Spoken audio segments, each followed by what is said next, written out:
So what could this specific place be that is called the place of dragons where God broke them? In other words, he's going to use the Assyrian oppressor, the Antichrist, to punish Israel for their wickedness. But he's not alone. He himself is a dragon, but he has other dragons with him. Now, if you go back to Deuteronomy 32, when we were talking about the Song of Moses, this is another excerpt from that, verse 31. For their rock is not as our rock, even our enemies themselves being judges. For their vine is the vine of Sodom and the fields of Gomorrah. Their grapes are grapes of gall, their clusters are bitter. And it was God pointing out to Israel that because they rebelled against him, they turned away from him and they worshiped other gods.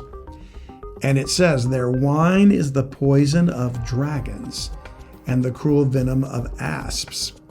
Is not this laid up in store with me and sealed up among my treasures?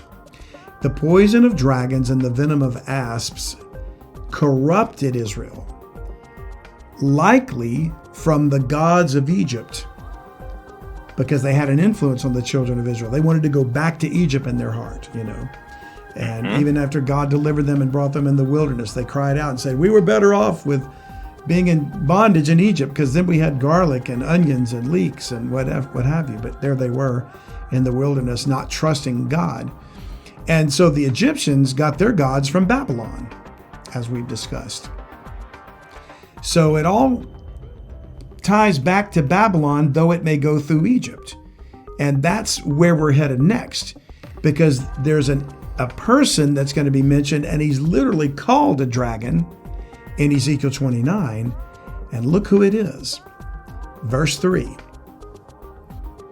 Speak and say, thus saith the Lord God, behold, I am against thee, Pharaoh, king of Egypt, the great dragon that lieth in the midst of his rivers, which hath said, my river is mine own, and I've made it for myself.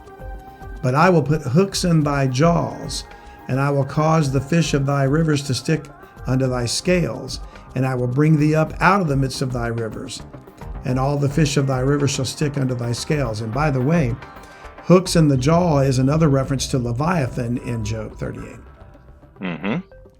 He says, and I will leave thee thrown into the wilderness, thee and all the fish of thy rivers. Thou shalt fall upon the open fields. Thou shalt not be brought together nor gathered. I have given thee for meat to the beasts of the field and to the fowls of the heaven. And all the inhabitants of Egypt shall know that I am the Lord, because they've been a staff of reed to the house of Israel.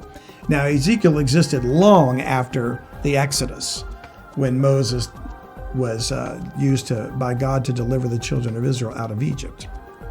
So This is not the same Pharaoh necessarily that he's talking about, but is it even really just a man? He's called the great dragon that lieth in the midst of his rivers. And remember that the Pharaoh was revered as a god by the Egyptians. So the typology is connecting a sea monster type creature, dragon, to a man, or perhaps to a hybrid. And maybe what's really happening here is dragons are another term for the hybrid Nephilim.